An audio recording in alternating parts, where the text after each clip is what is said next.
Hey guys, Tbull here. Today we continue the anti-air crusade. I've kind of made it my mission to respond every time a carrier wants to focus me in this game, which is often. A lot of them recognize the name. They want to sink me for various reasons. But whenever that happens, assuming I have the resources ready to go, I'm just going to find a new ship, put a new hard anti-air build on there, and make it just a little bit harder for the entirety of the carrier population. Now, the sad thing about this is, let's say everybody in the game was like, all right, I've had it with the carriers. We're going all in on the anti-air build. Well, then the carrier stats would go down as a band or a group or whatever you want to call it.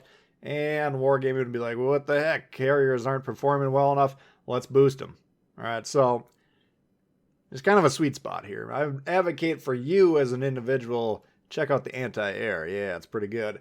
And right now it's pretty effective. Okay, but don't tell the guy down the street or the guy on your team. Don't send him a message saying, hey man, slap on some anti-air build. Let him figure it out for himself. Because if everybody responds to these carriers at once, well, they're just going to keep getting stronger and stronger. And then eventually they'll wipe us off the face of the earth. So, that said, what do we got here? We got a capture the base mode game. We're kind of in the middle here. And immediately I'm going to try and get on this island due southeast of us here. You know, what we're heading right towards. Trying to get, number one, safe from incoming fire downrange. We don't have spots on any of those guys. But we noticed right away, okay, the carrier found us. He's like, okay, there's an American cruiser. Typically relatively difficult for carriers to attack, but either he recognizes me personally or he's just like, there's the closest ship. I'm going to start bombing. Either way, we're running into some trouble. Now, we're going to be shooting down a lot of his planes here, but I need to continue to push forward here, get on this island, make sure that none of these ships in the back here have good booming shots on us. We don't get slapped around right away and taken off the match early. We do have a radar on the Wichita, of course. We do have a Fletcher down there, and I think eventually here we'll find another red destroyer over there. So we're not in a great position to utilize this radar right here. Okay, what do we got coming in? Well, I'm more concerned about the fire that's coming from behind there. We got multiple ships, one of them a lower shot, higher velocity, presumably battleship, another one kind of a floatier AP shot behind him. Oh, great, the Poe Beta with his little super HE bomb attack or whatever that thing's called. Blasts us. That thing's actually getting nerfed a little bit here on Monday when they update the game. I think the fire chance and the penetration of those shells are going down. The damage actually is going up, curiously enough. They just couldn't help themselves, but I think the reduction of the fire chance and hopefully the penetration might reduce those goofy skip bombs effectiveness a little bit. Anyway, what have we done here? Well, we got 3,000 damage right off the bat. We are kind of in a central position. We're supporting these destroyers. Now we don't have a direct shot to support them. We need to be more ready to do so if they have a target pop up on them or they get to a spot where they need some help defensively. We need to be ready to do that. But the planes continue to come in here, and we're just going to keep shooting them down. Note every time, you know, keeps coming in here, but the squads he's coming with tend to be relatively full. So kind of the sad thing about the anti-air builds on a lot of these against a lot of the carriers is the regeneration rate on their planes is such that really you're not actually doing anything to them. I think we'll see towards the end of the match here whether he's still producing full squads or not, but most of the carriers you're going to have trouble deplaning. Now some of them you can, yes, and I don't know off the top of my head which ones those are. I don't play enough carrier to know that, but there's a few carriers out there where, okay, you keep bombing guys on reload. They shoot it down your squad every time you go out there. Well, eventually, you're going to be launching half squads, quarter squads, whatever. You're going to have a hard time fielding air attack. Okay, so that, in my mind, that should be possible for all of them. You know, maybe some of them it's more likely than others, but there's got to be some penalty for them. You know, the carriers is going nonstop. All right. So, at least in my mind, that would be my opinion. All right, so I'm actually trying to back up here and assist with this guy because he's looks like he's gotten sick and tired of bombing me. Starting to learn his lesson. We've shot down 14 planes. He did hit us with one wicked skip bomb attack, but overall, we're at least stopping him from doing what he is. And here in the middle of the map here, we got a pretty good AA build. We got King on there to increase the range of this, but we got good coverage, right? We got a couple ships to the north of us. We had a couple destroyers to the south of us. and we're in the middle of the map. So, like main gun coverage, we like to get our ships in the middle of the map. Uh, vis-a-vis the main guns, that just gives us the most coverage against the red team with that offensive tool. But defensively, we can also say, okay, this is a great spot for the anti-air ship to be positioned. And he's just, okay, well, there's the Wichita again. I'm going to go ahead and try and hit him with some more torpedoes. Sure, why not? We're the only one near him. And you can see, once again, he's coming in with full squads, but we'll just keep shooting him down, see if we can get anything done here. We do need to be keeping an eye on the northeast now. Okay, they've had Ochakov, they got a couple battleships, maybe 2 cruisers and battleship, I think it actually is. And they're starting to sneak around. Now, capture the base mode, I think it's more complicated for players to do well with the strategy aspect, right? The first step of learning the game, okay, we're playing a domination mode game. I'm actually going to attack the bases. You go from a trash player to a pretty good above average player once you've just incorporated that little line of reasoning into how you approach the game, right? Domination mode, if you're not trying to capture the bases or you're not trying to support your teammates who are trying to capture the bases, you're going to be losing most of those games, right? It's a very simple concept. Sure, there's layers and layers and layers of complexity within that broad premise, which is why it's sometimes interesting to play this game. But, it's pretty straightforward. Whereas Capture the Base mode has a more dynamic feel towards it, or to it, and it's a little bit more challenging, right? Basically, we need to defend our base and pressure the enemy base at the same time. Now, easier said than done, right? Because what you need to be realizing is most of your teammates probably are going to, well, first they'll sit in the base like we're doing here, and then as soon as they start getting pressure, they'll turn around or they'll hit the gas and they'll flee as quick as possible.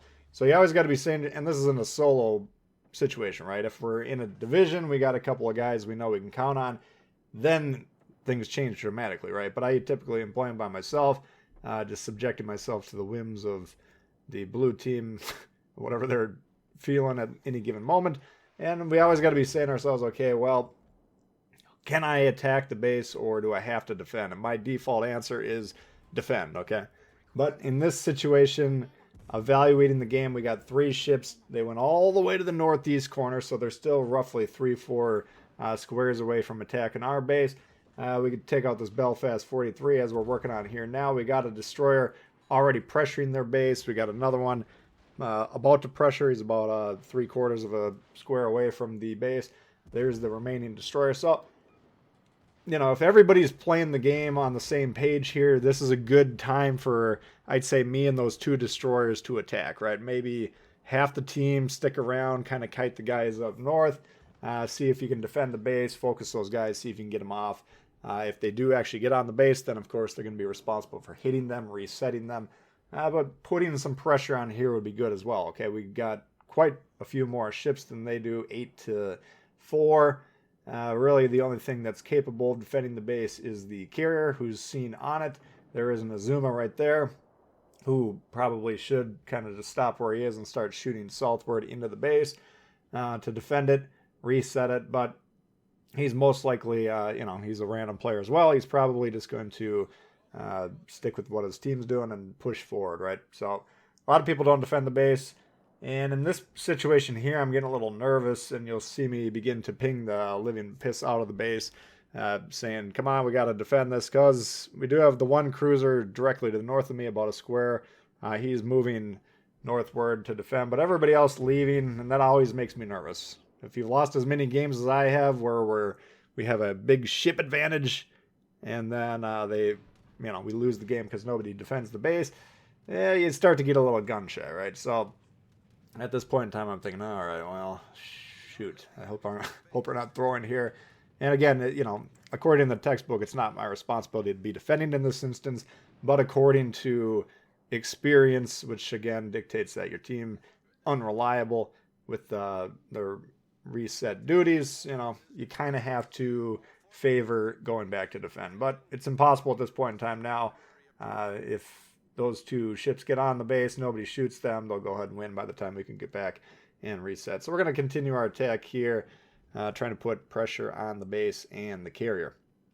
All right, so what's going on here? We don't have a lot of damage. We do have a lot of planes shot down, But I kind of wanted to show this game, number one, capture the base mode strategy, I think needs work, which is why I'm trying to highlight it more often than not lately. Hopefully it's helping you guys out. But I also want to answer the question, okay, how well do these anti-air builds score? Okay, because this is a good game for it in terms of science. We're going to get, I don't know, 40, 50,000 main gun damage, which isn't going to be producing a lot of points. There's no domination mode, so we're not adding a lot of base captures, not a lot of base resets.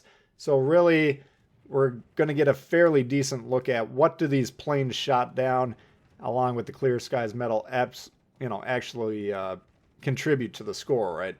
Like you can go to the wiki for the PC version, see what plays actually score, and generally it's the things that produce ribbons is adding to your score at the end of the game, more or less. But how much weight is it? Like a kill, not quite as good as a full base capture. Resets, better than raw main gun hits. We don't know the exact numbers, how many points is this ribbon worth, but we can kind of, through experience, deduce what the relative values are. So I'm just going to go ahead and tell you now, because once the scoreboard pops up, we'll be ending the video. I'm going to wind up with the top score. I think it's going to be about 2,200. We're going to have about 30 planes shot down, and again, let's say 40,000 damage. So I'm thinking, probably 2 to 3 times worth raw damage, right? Like, let's say 40,000 damage, right? You're not going to get 2,200 points on that. Generally, I would think you'd probably get 2,200 points without any base captures on, 100 plus, 120. So I'm kind of saying to myself, okay, the value of the planes getting shot down, kind of 3 times worth the equivalent damage. Unscientific, it's kind of a odd way to put it, odd way to view it, but it seems like the planes, in other words, are relatively valuable to shoot down, but not as good as like base resets, right? Those green flags when you're shooting someone who's capturing a base, extremely valuable. You can pump up the score very rapidly. Base captures, assisted base captures, big time money, right? That sort of stuff is how your score goes up, up, up very quickly. These planes shot down, my takeaway, good, better than just shooting raw damage. Of course, when we're adding both of them at the same time, that's what you want to be doing. You want to be scoring multiple ways.